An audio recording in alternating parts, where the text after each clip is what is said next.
তুই তোর খাবারটা খেয়ে আমার খাবারটা খাস। তুমি তো সাধু, তুমি কানে যাও না। তুই সবসময় আমার পিছনে লাগিস কেন? যা তো, তুই মুখ দেখাবি না, তোর মুখ দেখাবি না, যা যা মনে যা।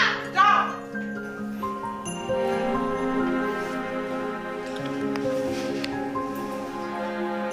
অনেকক্ষণ তো হয়ে গেল, এখনো দরজা খুলছে না।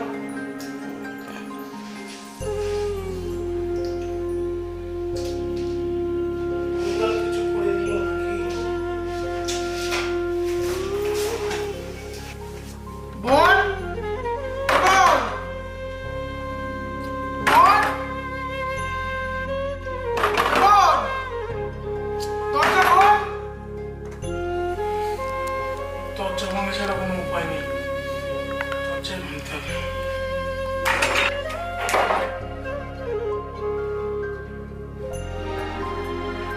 সুমি,